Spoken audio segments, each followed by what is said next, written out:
Welcome everybody to the recording. Welcome everybody to the ENIL webinar, Inclusion Beyond Borders. Thank you very much for being here on time. My name is Juliana Daneva. I'm the Youth Coordinator and an Office Assistant at the European Network on Independent Living, or ENIL. Today I'm going to help with facilitating this event. I hope all of you will enjoy it. We have several presenters today, who will present themselves in a few minutes.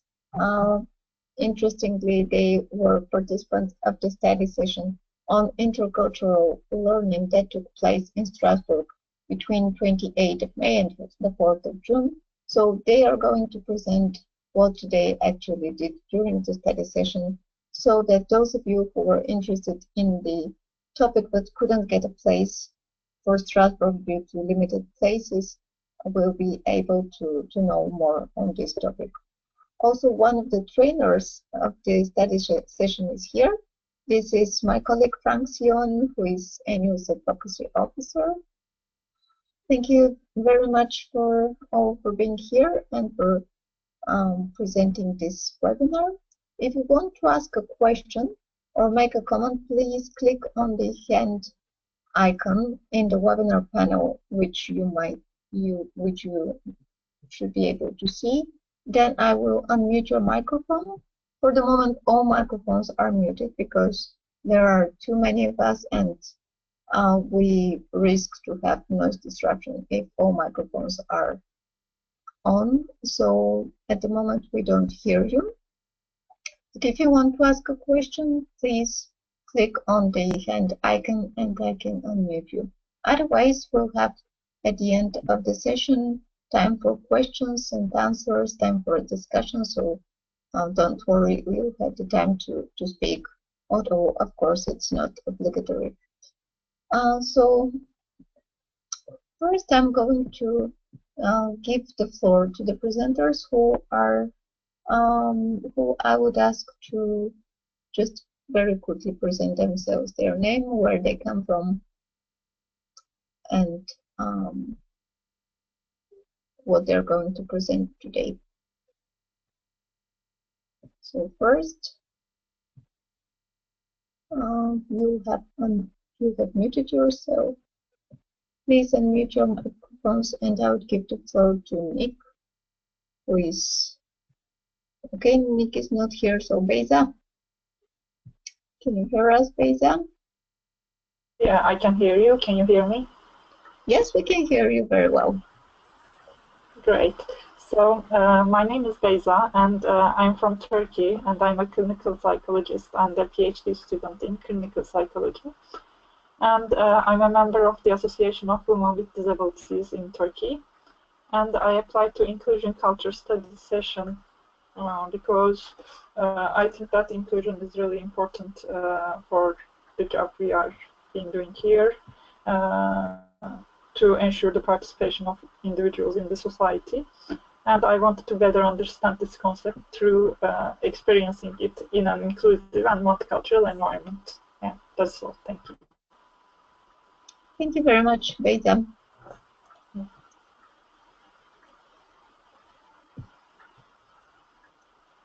Jack, can you unmute your microphone and present yourself? Oh, hello. Hello. Can you hear me? Yes, we can hear you, Jack. Oh, perfect. Yes, so my name is Jack Welch, and I am from the UK, so based within the southwest of the country. I'm a graduate in English and creative writing, and am a member of ENIL, which is how I became part of this program, and through some of the networks which I will inform you about in the course of my presentation quite shortly. And yes, and very excited to be talking about the new toolkit which we have produced in the course from our study session. Thank you very much, Jack. And now I'm going to unmute or better he unmutes himself. Frank Sion, my colleague from ENIL, who was trainer of the study session. He can present himself briefly and tell you a little bit more about the study session, just in a couple of minutes, and then we'll start with Jack. Frank, can you unmute? Okay. I think, do you hear me? Yes, Frank, we can hear you. Very good. So yeah, my name is Frank, and I was at the study session also. I work for ENIL as advocacy officer, and I was at the study session as one of the trainers together with Agnes and Zara and Safi and Elisa. Yeah, I will quickly do a general introduction as well on like what was the study session and why did we choose the topic, and also then how did it go, how did it, like, what did we do throughout the week, and why did we choose this order. So most of you were there, but also for those of you that weren't there, just to give the general idea that we chose the topic of inclusive intercultural learning because we thought this would be actually the same, like this would give the opportunity for disabled young people to also be in a study session and be in an inclusive environment, while also give the opportunity to non-disabled people to both do intercultural learning because people came from different countries all over Europe, but also to do inclusive learning, like to themselves also be in an inclusive environment and interact with disabled and non-disabled people. So that was why we chose the topic, and that's so that people could learn from each other, and also how to then create an inclusive environment both for disabled people and for people with different backgrounds, so that we would have the inclusive learning from all those sides together. And that's also why we choose both geographical spreading a bit, and also, of course, disabled and non-disabled people. Yeah, what did we do during the study session? The first days we focused on like getting to know each other, and then on the concept of what is inclusion, what is disability, the different views on disability, and also what is intercultural learning and identities. And then we thought that when we were thinking about how to design the study session, we must do something practical. And then we thought, but maybe we can let the participants then also develop their own kind of sessions to explain the topics again to maybe school children came up because there was a school nearby.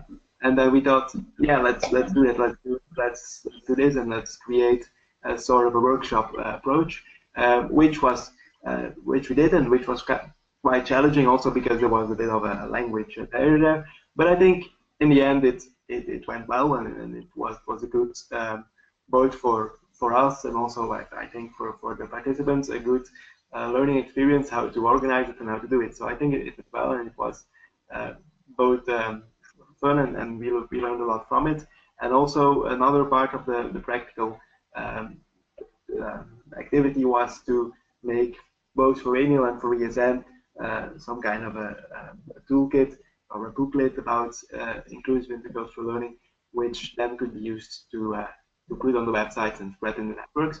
But I won't talk too much about this because other people will talk about it. But yeah, so this was in a very brief and quick nutshell why we chose the topic and how we approached it during the study session. But other people will elaborate more on the different topics. But if there are any questions after, I'm happy to answer them. So yeah. Thank you very much, Frank. I think for the moment that is enough information, and we're going to have some introduction from Jack. If you can unmute yourself, Jack. Hello. Yes, we can hear you now, Jack. Lovely. Yes. So would you like me to present my slides then? Oh. Yes, please. Sorry, I was muted. Okay. Yes. So I will go to screen share in that case and just give me a moment. Yes, I need to become presenter. Okay. So I will. So hopefully you can see my screen now. Yes, I think we can see your screen now. That's right. Oh, perfect. Thank you. So I will go to slideshow and begin from there. So yes, thank you very much, everyone. And as Frank had also mentioned in his introductions about the background behind our study session, that within the course of the week that we were in Strasbourg, that's part of the production side and the outcome, the output that we would have into our work would be this guide for intercultural learning, or in this case, inclusive intercultural learning, which I'm sure that a good number of you are familiar with intercultural learning in itself, but how do we make sure that this is inclusive? So to ensure that those people who have particular access needs or who are disabled and might need support in order to make sure that they can fully participate with any activities can be accomplished. So a bit about myself as we get going. So I work with a number of disability-related charities within the UK. These include, if you might want to do Google search on this later, including the Council for Disabled Children, MenCap, and Ambitious About Autism. So I myself identify and have been diagnosed with as an autistic person. So so I have particular access needs myself to make sure that I can be as independent as I can be. I think one of the activities we did in the week was to say 3 things that we would personally identify with. So I would say that I identify as being a neurodivergent person, so my brain works quite differently to others. I'm also creative, so I like writing, and I'm a traveller, so I do plenty of train travel most of the time, going back and forth between home and London, but also like exploring new countries as well. And it was a pleasure to visit Strasbourg again. So this was my second visit, but the first to the European Youth Centre. So within the document itself, which hasn't been published yet, but I believe that it will be online very soon for you to read, that the purpose behind it was to ensure that there was a,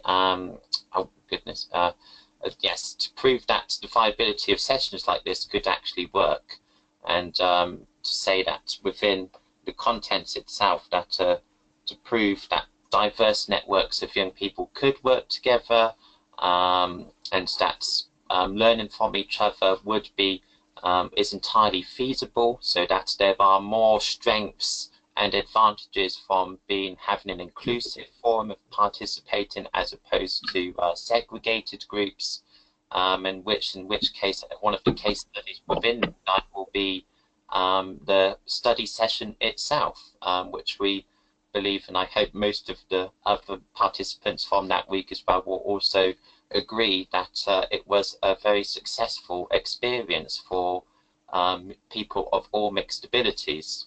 And so secondly, that leads on quite nicely to the better understanding of the importance of inclusion.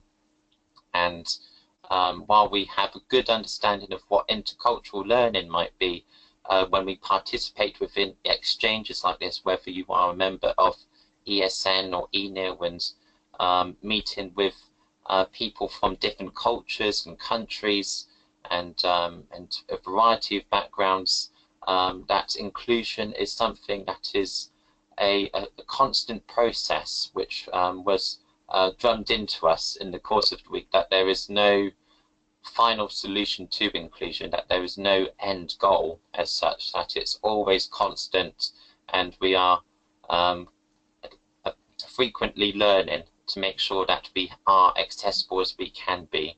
And lastly was to see the strength of having diverse participant selection. So, so within any events like this was specifically for young people of different abilities and backgrounds to be part of the same group. But I think, and I'm sure this guide will prove that in any case, for any exchanges and programs and future courses that don't specifically advertise for disabled people, it is entirely possible, and that we can make it work. So I will move on to my next slide. So we're looking at what we suggested, and there are a list of recommendations. So when you do read the final guide once it's online and published, there are a good series of recommendations, but I just wanted to pick out 3 in this case. So firstly, to promote among diverse networks of identifying potential groups who can advertise opportunities to supporters. And this is about thinking more broadly about organizations that we don't traditionally approach necessarily. So not going to the usual suspects when thinking about who might be able to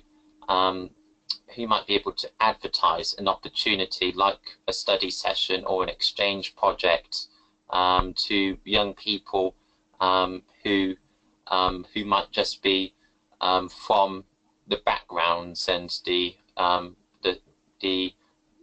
current networks that you might suspect that they are already in. So it's better to try and expand and be quite ambitious in your thinking about networks who can tap into young people who may have never had previous access to these opportunities before.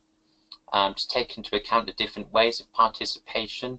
So this includes video conferencing, webinars, as we are having this evening, and e-learning material. So not everyone likes to be in person, and that within access needs, we need to accept that not everyone likes long distance traveling or flying on planes, and that this can be particularly difficult and challenging. So we need to make sure we are fully accommodating and appreciative of people's limitations when it comes to things like traveling, for example.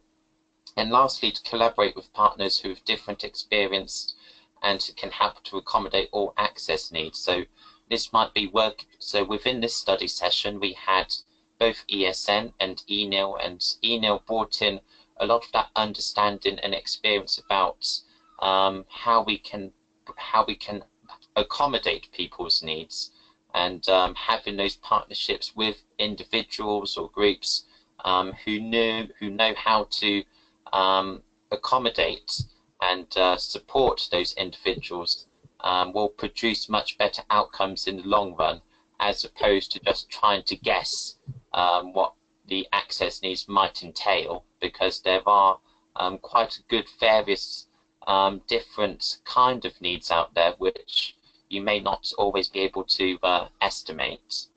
So if we move on to the next slide.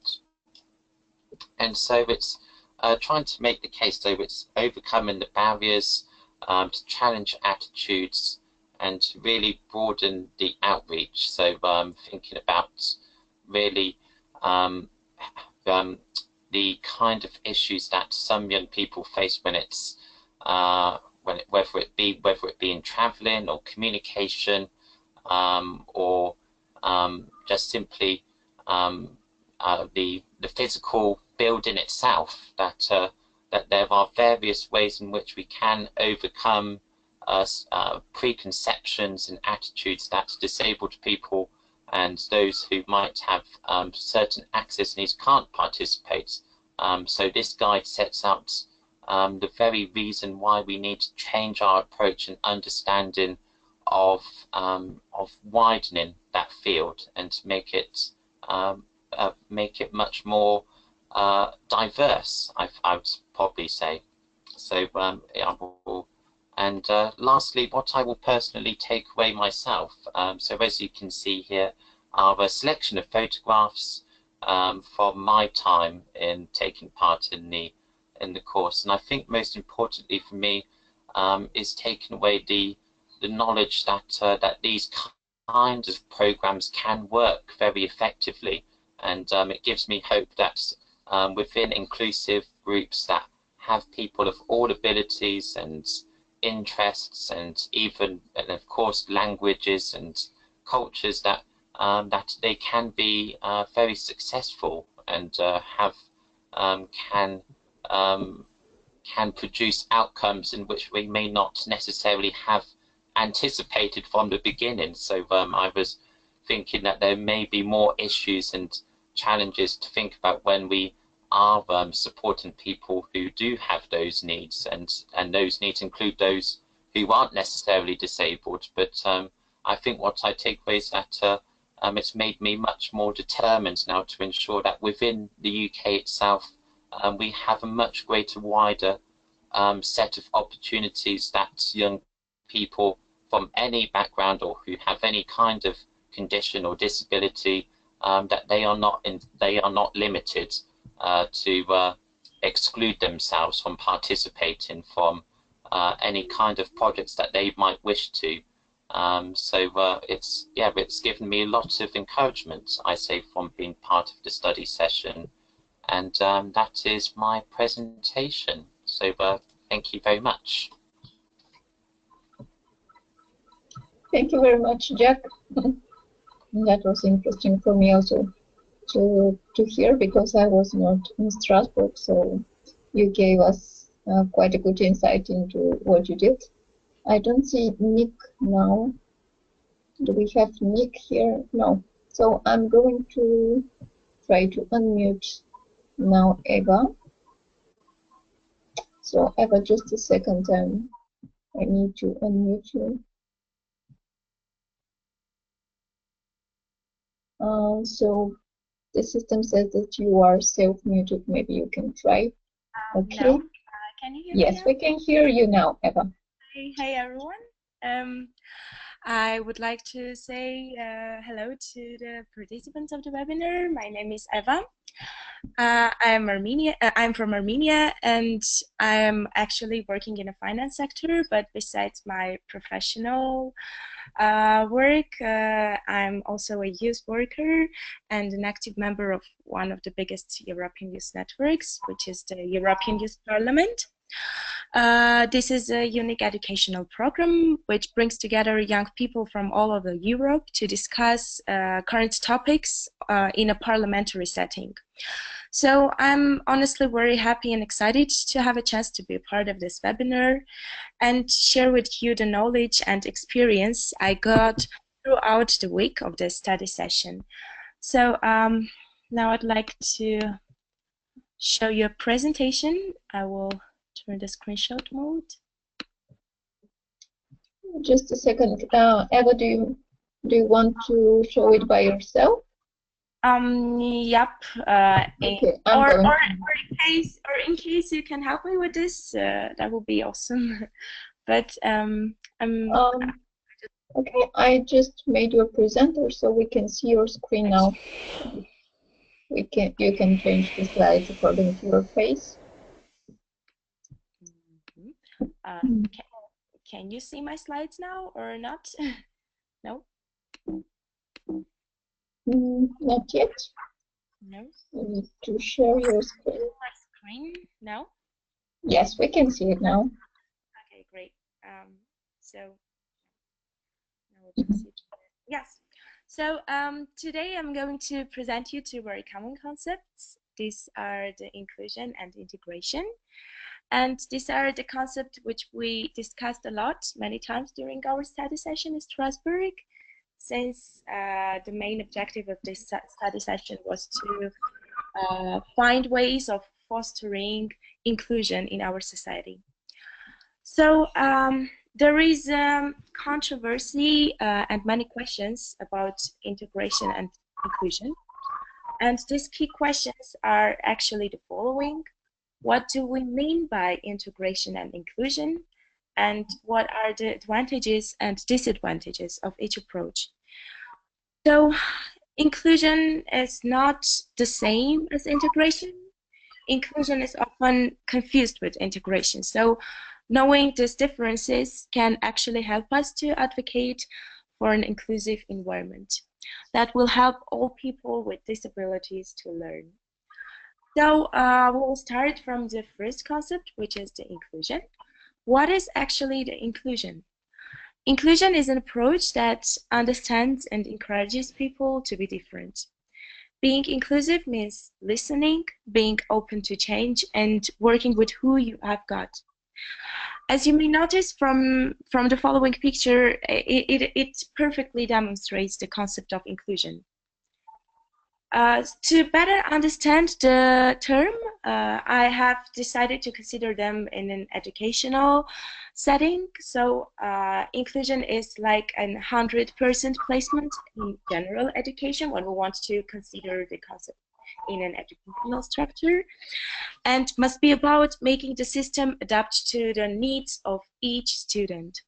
Students with disabilities of all ages being educated in mainstream education settings alongside with their non-disabled peers, where there is a commitment to removing all barriers to the full participation of everyone, and where everyone is equally valued. So what is integration?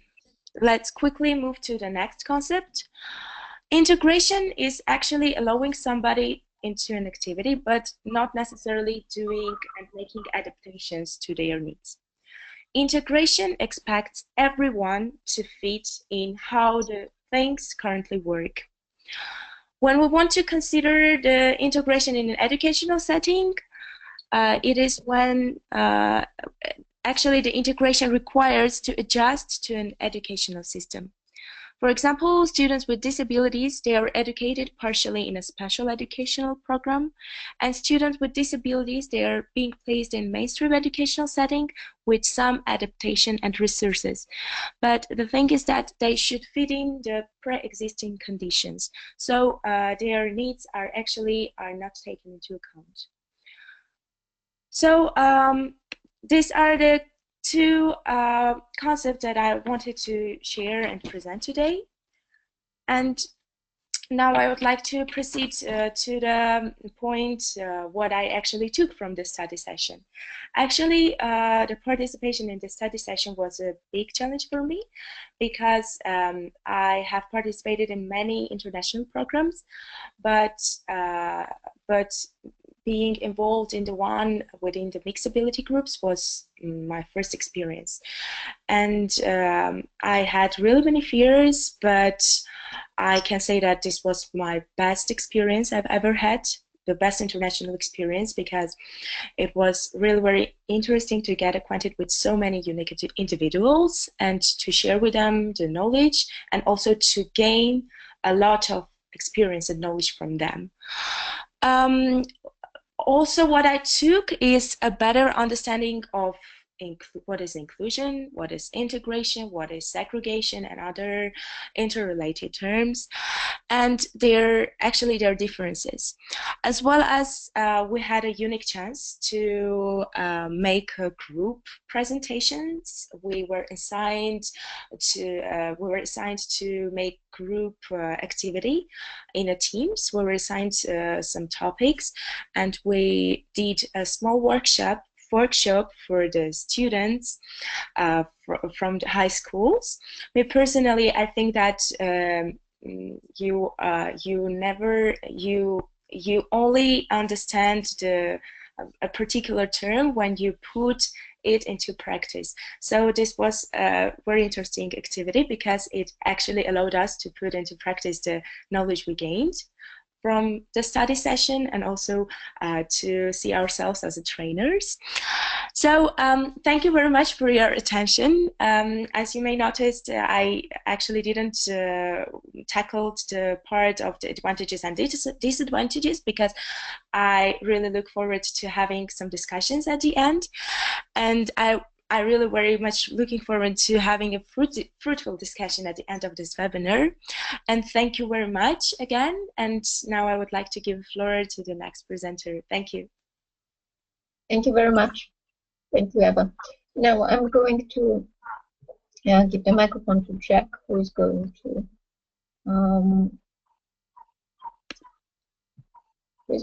to have a word about what Tom was going to speak. So I'm making Jack presenter now, and you can unmute your microphone, Jack,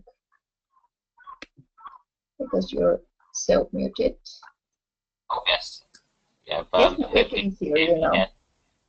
Perfect. I won't need to show my screen for this, I think, because it's only a Word document that I have in this case. Okay, so, no problem. We can. It's nothing exciting to see as such. Just to read, so I'll be reading in first person. So, so this is Tomek's writing rather than my own. So, just to prevent any confusion. So I am 24 years old. I have graduated from Cultural Studies at the University of Warsaw in Poland. My interest with this topic started in March 2016 from my volunteer experience as a local coordinator of Exchangeability project at the Erasmus Student Network, or ESN. It aimed to promote mobility for students with disabilities in Europe and to raise awareness about disability among citizens of the city. And why this study session? I participated in many trainings organised by ESN, but I felt a missing part during my election as a project coordinator. I wanted to get to know better this topic from people whose everyday work is focused on improving life conditions for people with a disability. I think during this time we all got a better sense of communication with each other. A bit about my organisation that I am associated with, ESN. It was founded in 1989 and legally registered in 1990 for supporting and developing student exchanges. They are present in more than 900 higher education institutions from around 40 countries. They have around 15,000 active members that are in many sections supported by so-called buddies, mainly taking care of international students. Thus, ESN involves around 40,000 young people, offering its service to around 220,000 international students every year.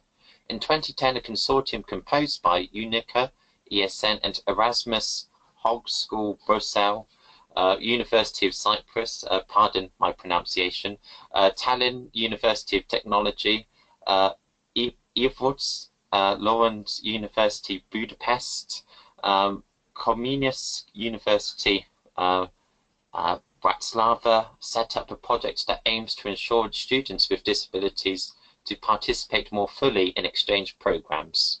Exchangeability. The newest achievement of this project is launched platform MAPPED, or MMAPPED, to collect all relevant information to support their participation in academic mobility programs. What I have done particularly during this study session, I was focused on the topic of inequality, and I facilitated a workshop about it with two other facilitators for French students from a local high school. So this following sentence, people with a disability should be kept quiet from society for their safety. And this is a direct quotation from somewhere, not Tomek's own views. We were discussing in groups what are the reasons and the consequences of it. We got really interested feedback from the point of view of French students. It was for all of us a great and challenging experience, and I'm grateful to ENIL for having the chance of being a facilitator. I'm looking forward to have more opportunities to develop myself in this track. And yes, that is what I have. So yes, he was unable to join this evening due to difficulties with his internet. Yes, unfortunately, these webinars are a great tool for gathering people from different countries and for free, but unfortunately, technical issues cannot be avoided sometimes. So I thank you very much for at least giving this presentation, Jack. I'm now going to try to unmute Florence, who also has a presentation. Florence, my computer says that you are self-muted. Okay, you have unmuted yourself. Can you say something so that we... Hi, do you hear me? Yes, we can hear you now. Okay. I'm going to start your presentation if that's okay for you. Yes. Okay. Just one second. So yeah, good. Okay, so my name is Florence. I am from Belgium, and yeah, my presentation is being shown by Didiana because it's not working because I'm connected on my phone. So yeah, technicalities. So yeah, I'm from Belgium. I'm a member of ESN, so Erasmus Student Network, the same organization as Tomac. And I decided to take part in this seminar in Strasbourg because I am to be teacher, and I was curious to see how we could include more people into education.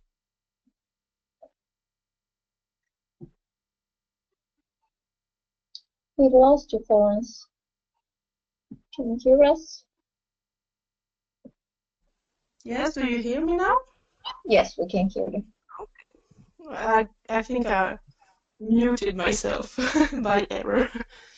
So yeah, I was saying that I am to be teacher, and I was really interested to see how we could organize such a like a 1 week seminar where everybody could be participating fully, because in Belgium at least the educational system is quite segregated, so we have very strict systems where there is like regular education system and specialized education system. And so I was curious to see how we could mix them all. So yeah, we can jump to the next slide. Okay. Okay, so this is what I'm going to explain to you tonight. So my theoretical input is about intersectionality. Why is that? What is this word? So first, let's have a look about what is identity. So you have the definition here on the presentation. So the identity is the group of qualities, belief, what makes our personality, what makes our look, our expression, and this is all those things that creates a person and makes us unique. And so throughout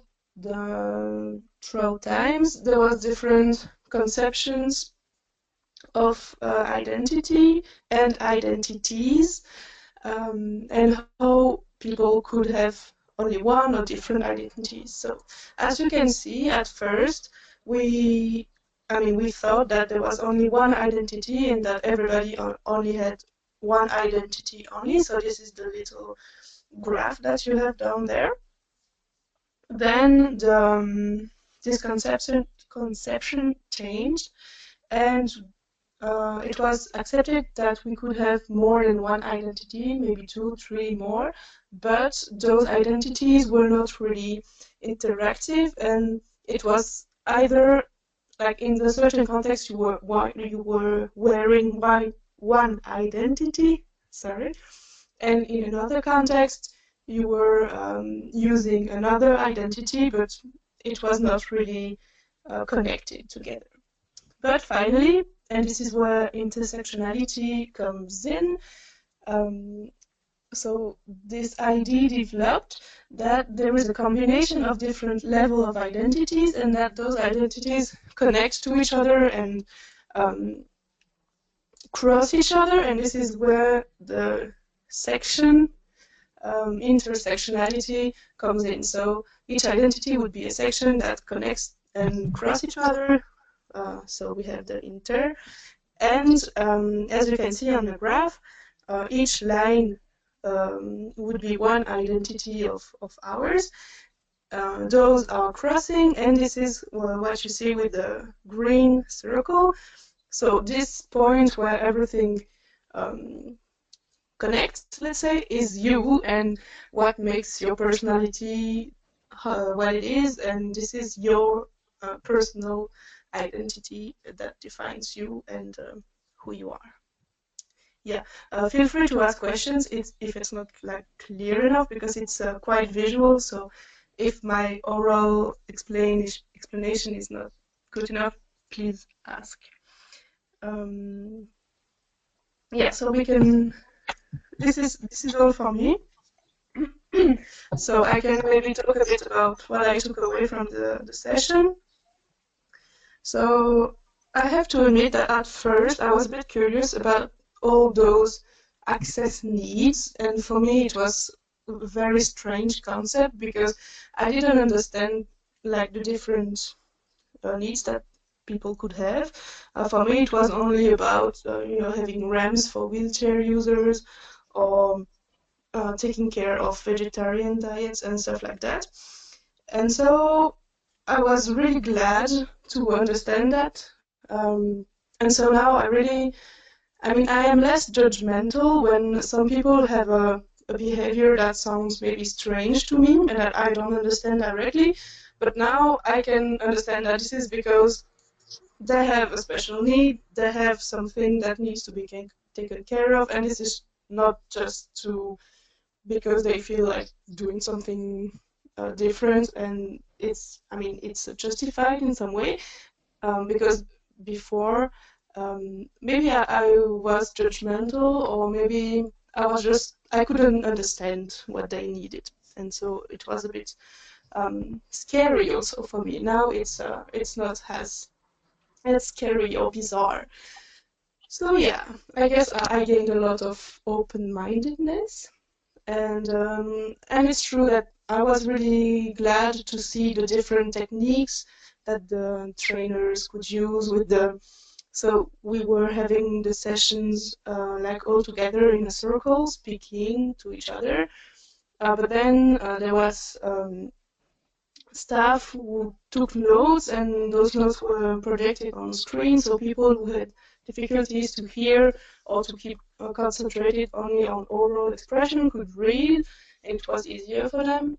And I mean, there was many different examples of how the team managed to find solutions for everyone, and that really inspired me for my future job as a teacher. So I'm really glad about that.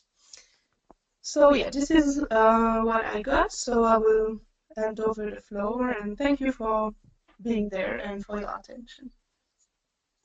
Thank you very much. It was interesting for me, for us to hear your opinion and your view on what you did during that study session in Strasbourg. I think it is now time for Beyza to give her presentation. So I'm very curious to hear what she. Can you hear me? Sorry. How she saw the study session. I make you presenter now, Beyza, so you can share your screen. Okay, and you can show us your presentation. Can you see my presentation now? Can you see my screen? Not yet, but I believe so. Yes, we can see it now. Okay, great. So, hello again, everyone. So now you can see my photo actually here, having fun at our lovely room in Strasbourg, in our farewell party on the last night, actually. So I will be talking about models of. Sorry, I maybe can. Okay, wait. I think you also see the panel, right? Because I cannot remove it, I think. Don't worry, we can see your presentation fully, so that's fine, Beyza.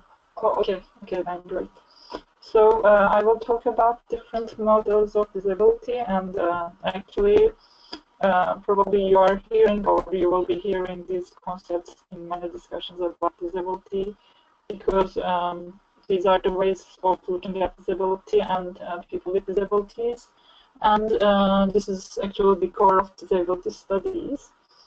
And the first model that I will be talking about is medical model. And it is the traditional way of looking at disability, but unfortunately, this is still dominant in many cultures, including Turkey, I must say. And I say unfortunately because the medical models suggest that if people with disabilities cannot fully participate in society, it is because they have their impairments.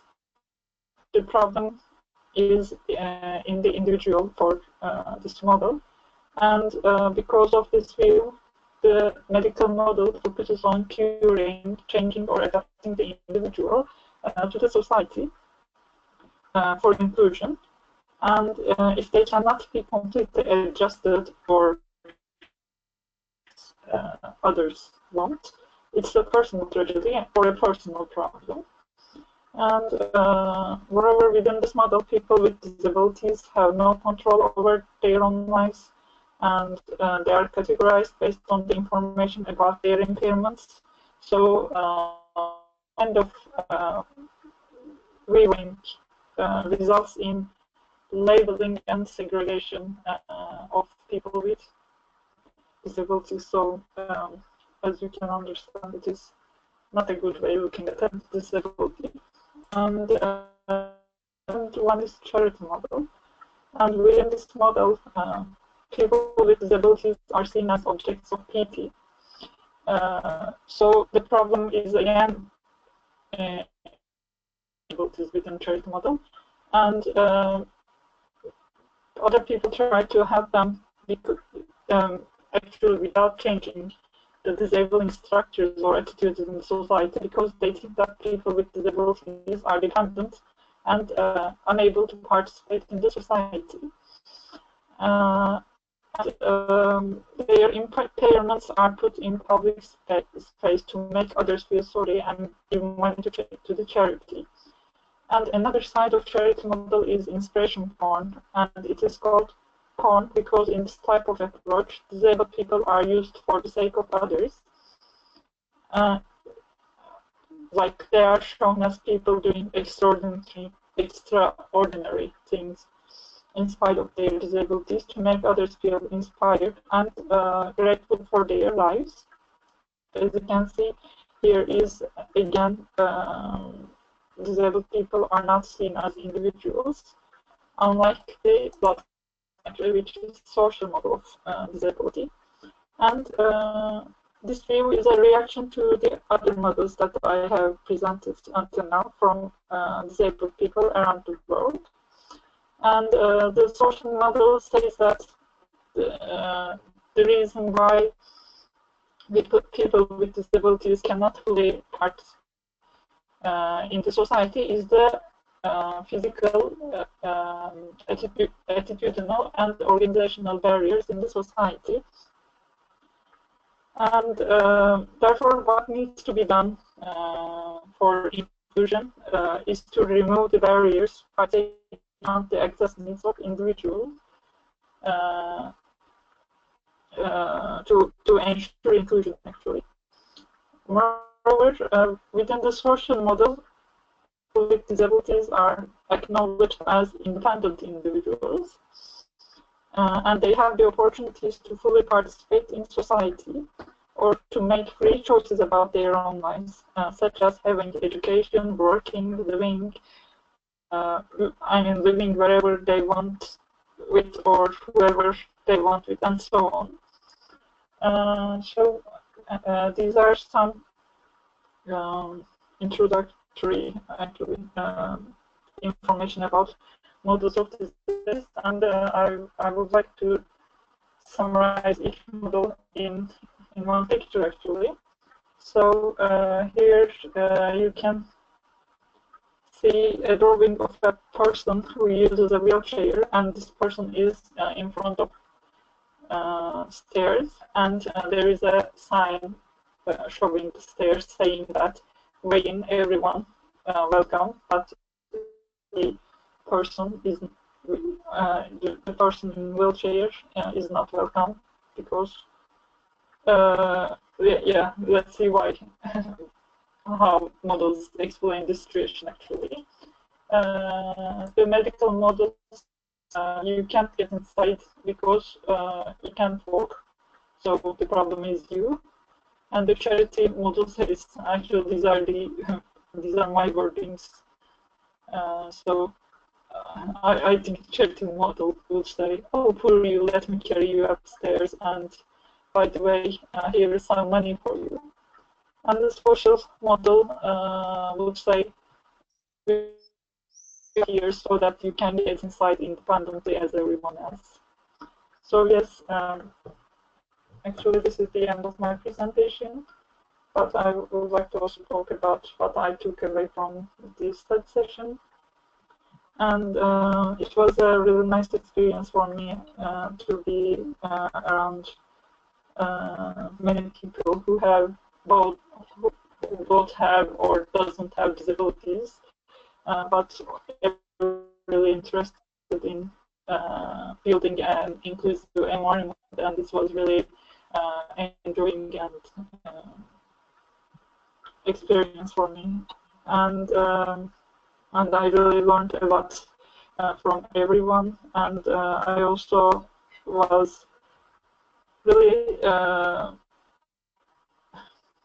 how can I say? I also really learned many things that I haven't taught before, like I think Florence just said, like how access needs can change a lot from one person to another. Apart from that, I also learned that inclusion is possible only if we are open to listen to the needs of others, and even then we may end up with some problems. Inclusion is not an easy process, I have to say, but it is totally worth to try. So thank you for your listening, and this is all for me. Thank you very much, Beyza. We have just the time now for Jack's presentation, I think, if he has ads to make. Jack, can you unmute yourself and share with us? Yep, we can hear you. So, do you have another input for this webinar? I haven't organized another presentation. I don't know if there was some confusion. So, according to my notes, you are going to present the annual guide. Is that right? Oh yes, that's what I presented on. That was the guide.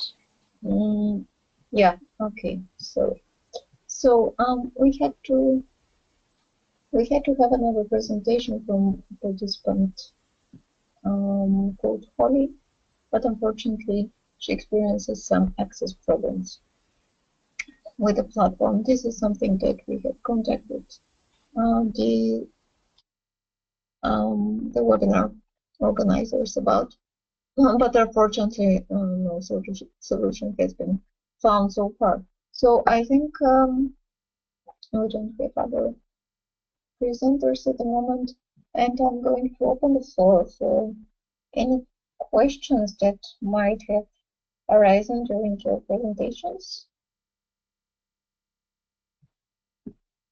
And for this purpose, I would encourage you to click on the hand icon on your webinar panel, so that I can see you have a question. Otherwise, you can use the chat box to ask a question to any of our presentators, or if you just have a comment to make regarding what you just heard on the topic of inclusion, integration, the models of disabilities.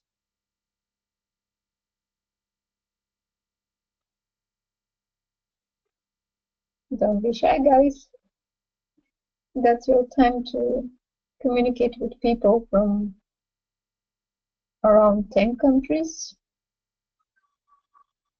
in Europe.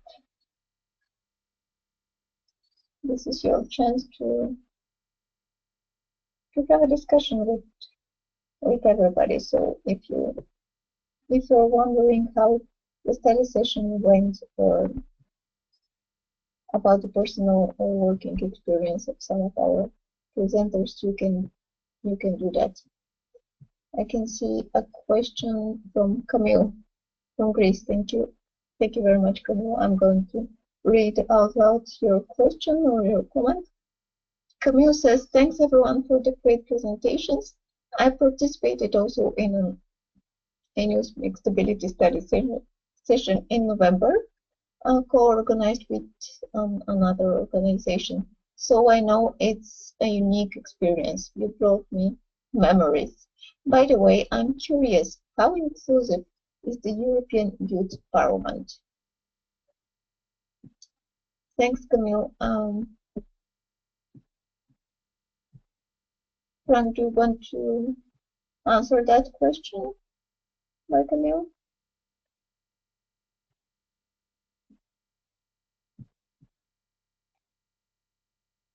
Yes, a very good question, Camille, because I'm not sure. But I do know that there will be a European Parliament for disabled people around the European Disability Days, and so I hope this will be accessible. But the general European Parliaments for young people, they do more and more frequent basis. I have no idea. So a very good question that we should find out about. Yeah, that's something we should investigate for sure. But then there will be a European Parliament for disabled people. I think it's like 6 December or something. So yeah, so that should be accessible, but it's not possible to register for it yet. But it will be soon, I hope. So. Thanks, Frank. We have another comment from Mehir from Armenia. He says, hi, thank you for the presentations. Very motivating. I would be interested to know about any resources, academic and non-academic articles, etc., on intersectionality, especially in the context of disability. Thank you. That's a very relevant comment, and maybe Florence would like to have a say in that as she was presenting that topic. So the question is, what are the available resources from ENIL? No, not from ENIL, but academic and non-academic articles, which probably you have used during the study session or outside it on the topic of intersectionality. I based my presentation on what we discussed during the session, and we didn't receive any articles or manuals about that. So I'm not able to offer anything on that. But maybe Zara, because she's the one who presented this part to us during the study session, could answer that question and come back to you later. That's a great idea. So if you want me here, you can be in touch with our team, which you know quite well, and we can try to find something useful on that topic. And of course, if anybody from the group now wants to know more, you can contact us afterwards. You have my email, so feel free to email me with any questions or comments and feedback, also suggestions for future events which you would like to attend online or face-to-face. You are more than welcome to email me. We have a comment again from Camille, who says, thanks, Frank. I heard about the Parliament for Disabled and hope I will participate. Do you think it's a segregated event? Frank, that's a question for you. Well, the fact that they have to organize a separate event, I think, yes. The fact that they organize the event as part of the European Day for People with Disabilities, I think, is good, because at least it will give disabled people a chance to have their say and be sure that it's about inclusion and disability. So I think, in a way, I think yes, but I understand the rationale that there needs to be involvement and we create a space. Of course, it would be better to do inclusive, intercultural, young disabled and young intercultural mixed ability groups, parliaments. That would even be better. But I agree that it is in itself segregating, because they organize it, well, they discriminate against non-disabled people because they can't participate. But at the same time, I think, given the circumstances as they are now, it's good that they at least provide the platform for people to express themselves. And on the previous question, maybe I can add that we are going to publish a manual about study session later. So there will be also, well, no academic resources, but all the results of the different sessions will be described there and stuff. So that could maybe help you more also with some referencing for things. Thanks, Frank. I completely agree with you.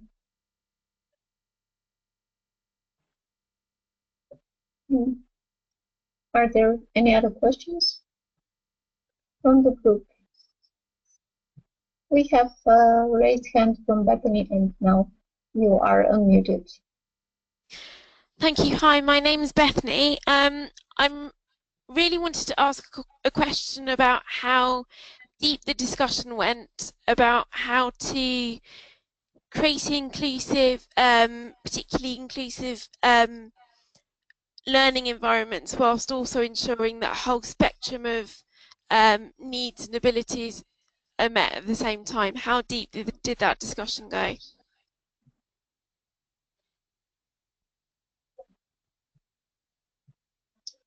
Frank, do you want to answer that question, or if any other from our presenters wants to intervene? But I guess our trainer could be more able and relevant to say how they manage to manage the accessibility of the whole event, which I know is and can be challenging, but worth all the efforts, of course. Sorry, Bethany, I was just reading a message from Holly, and I cannot multitask at all, so I missed an important part of the question, I think. So could you please repeat it? Really sorry about this. No problem, no problem. I was just asking how deep the discussion went about how to create inclusive learning spaces that still allow for a spectrum of needs and abilities, and how that's actually achieved practically in educational settings, but also study sessions like this. Okay. No, I think that I will answer the question from how we developed the different sessions in the study session and different activities. What we actually did was just develop the session as we would think about it without any access needs, and then we had the session as we would in our minds use it, and then we tried to see, okay, what could be the different access needs that needs to be thought of, and how can we integrate them. And we were very lucky also to have Sarah there with us, because she is very good at well, giving tips and tricks on how to integrate access needs. But the key thing was that we started from just starting to develop a session or an activity without thinking necessarily of access needs, because otherwise when we try to develop studies or sessions and session plans while taking all the access needs into account from the start, we ended up at not getting very far because we were always like trying to think about all the different access needs that could be applied to the activity. So then things didn't really advance. And when we started to develop study sessions first, or session plans, and then think about access needs, it advanced faster, and also it's allowed us to come up with creative ideas how to make sure that we could have the same kind of activity, or of the same, like, that we could, yeah, do the same, like if it was an activity involving movement, that we could keep the movement, but make adjust the movement a bit so that it was accessible, so that we could have the same kinds of activities but then accessible, and it forces us to think a bit more creatively. While the other way around, when we thought about access needs first, then we ended up having the same kind of activities all the time. So I think the key was to first develop the session and then think about the access needs. And also, as I said, very good that Sarah was there, who already had a lot of experience with developing accessible activities. I hope this answers your question in a way. Yes, it does. Thank you. That's very helpful. I think it's always best to try and lead with the content, and then think about the access needs afterwards. Is always better in these situations. Thank you very much, Bethany. Yeah, and there were some things, of course, that we could only fully integrate once we had a chance to talk with talk and see some of the participants. But then it's giving this flexibility. But I think what you say is right, that you should start from what you want and then make it accessible, not make it accessible and then fit it to what is in your first idea accessible. Yeah. Okay, thank you. No problem. Now Rebecca Farnes' microphone is unmuted. Hi, Rebecca. It's good to see you here. I saw that you have a raised hand, so the floor is yours. Yes, thank you. I'm Rebecca, and I'm currently doing my European Voluntary Service with ENIL in the Brussels office. And I actually attended a study session in 2014 with ENIL. That's sort of my first involvement with ENIL. So I kind of know roughly what you guys have been doing and kind of about what you've experienced as a study session. So firstly, I want to say like a massive well done for all the presentations. They were awesome. And I just wondered, like, was there a particular moment in the study session where you really learned something that surprised you, either in the context of inclusion and disability or simply learning something about someone else's culture in the group? So like something that made you really go like, wow, I didn't think about this like that before.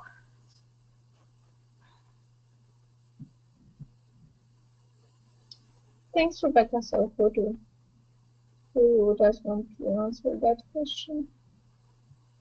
Maybe Jack? Yeah, so this is a question particularly what we learnt about, if there was something that was striking that we learnt from the others within the study session,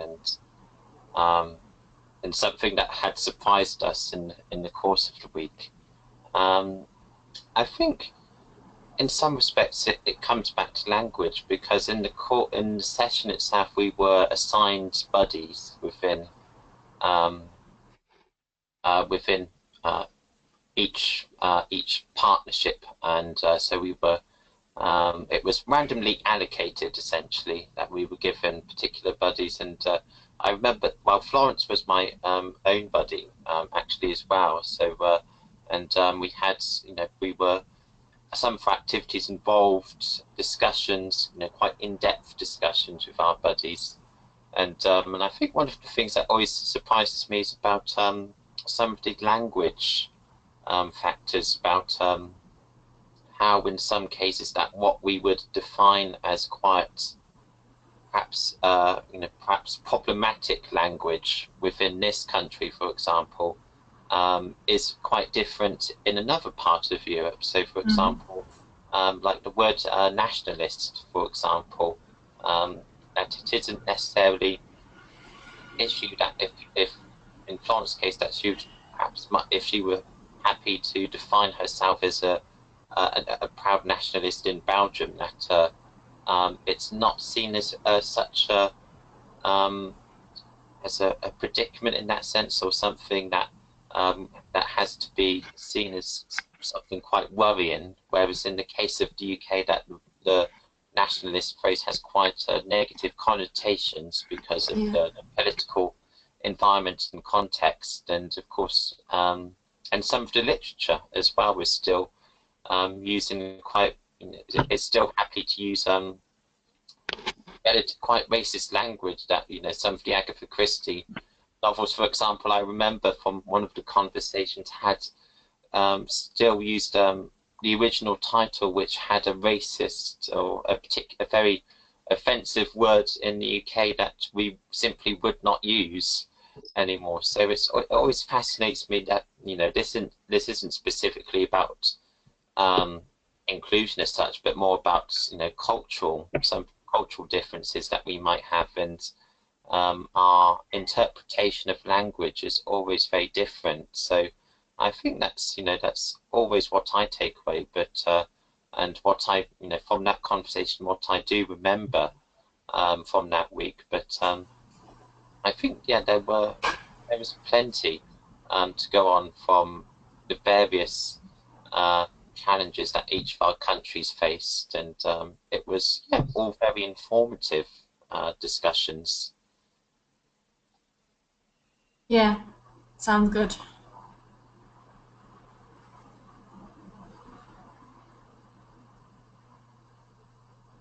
Thanks, Jack. That was good. Now in the chat box, all of you should be able to see a message from Frank. First, he put a link, and then he explained what the link is. It is a blog post from Holly, who couldn't join us today, unfortunately. She was a presenter. She had to be a presenter, but she couldn't. And her blog post is about the study session, and it actually makes a very good point about accessibility, something which we tackled so far. And it is about an environment and not only an access map. So you can read her blog. We have, I think, again a question from Rebecca. Rebecca, I have unmuted you, so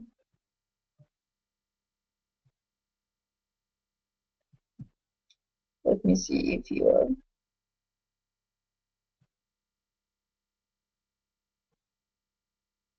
You can unmute yourself, Rebecca, if you have. I didn't have another question, no? Okay, so your hand was raised from the previous question. Is there anybody else who wants to ask or make a comment, ask a question or make a comment? Can I make a comment? Of course. Yeah, so I was thinking about through all the week, actually, after the question, and I realized that the most surprising part of the week was, for me, is when we did the intersectionality exercise, actually. So I think Jack talked about it, and each of us were supposed to define 3 identities of our own, and then all of these identities were read aloud by one of the facilitators, and everyone who feels that this identity was part of their own identities were going to the center of the room, and all others were celebrating their identities. And actually, this was not the first time that I have heard of this kind of activities, but this was the first time that I was a part of it. And actually, this was really interesting for me because I, as Florence talked about in her presentation, I really felt how my identities formed the uniqueness of me. And I also realized that how I was also connected to other people, and this was a really beautiful moment to feel that and to feel that. So yeah, I wanted to share this with all of you. Thank you. Okay. Thanks. That was a good sharing. Let's see if we have other questions. Otherwise, we can just end this webinar because we are here for already 1 hour and a half almost. If I could share something, maybe as well. Of course. Observation was that there's been a bit of discussion, and especially in this Q&A session, about segregated groups, and that one of the activities we did within the study session was to go to a space in a room in which we would move with our feet if we agreed or disagreed with very blunt and sometimes rather controversial statements, which didn't give much space to say whether we felt, whether there was much nuance in those statements, for example, and then one of them asked if there is a benefit for disabled people to have those spaces in which they could be part of a segregated group. So this would be in a context that we would be willing to work in environments that are specifically designed to accommodate us and where we feel that we are in a safe space. And I remember that the majority of the group did disagree, but there was a small minority of us, including myself, who felt that this was beneficial. So while it goes against the general principles of this study session in being inclusive and trying to make sure that everyone had an equal role and level of participation within the session itself, I think it was, from my point of view, vital to ensure that that for some of us that we could be in a space without facing the risk of judgment or questions in which that we would have to, having to explain why we are the way we are, for example. So for my condition, for example, it's a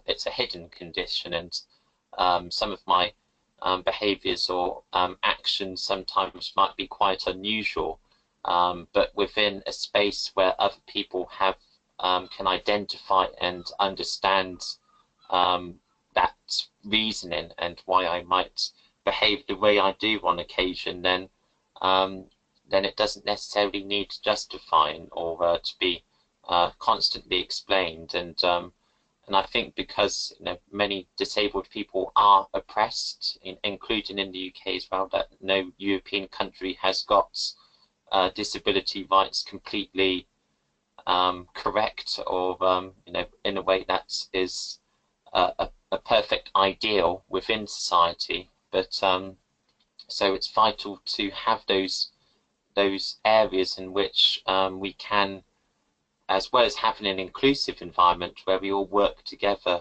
regardless of abilities or certain conditions that might have an impact on our lives, that there is something for those of us also who would benefit from being with people who haven't a good understanding and first-hand experience of what it's like to be ourselves. Mm-hmm. Yeah, so that's what I've got to say from that experience there and that observation. Thanks, and I'm unmuting Bethany now, please, raising her hand. Yes, it was just in response to what Jack was saying. Really, I think what's being described is really opportunities for peer support, and I feel that that doesn't have to necessarily undermine fostering inclusive spaces as well. That having peer support is actually an important step to creating inclusion for people. Anyway. I would definitely agree with that. Yeah, that having people, because obviously it's hard to sometimes find people who have had experiences like myself in my area, and obviously that not everyone likes to declare their condition, or that they don't like to declare it in public. So, so you know, having those connections with people who can share your life experiences and some of your some challenges that you might have in life, I think is important to you know, build that inclusive space and to feel much more confident within within your community that there are other people who understand and can relate to that.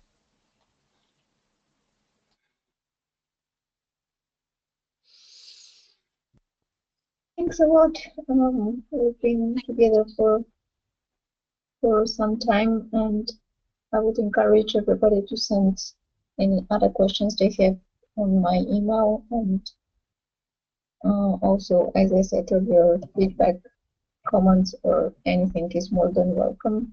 Thank you, everybody, for being here. Thanks very much to the presentators who shared their very valuable experience from the study session, and I do hope that we'll continue being in touch and working together, because multiplying the effect from now on is an important thing that must be done after the study session.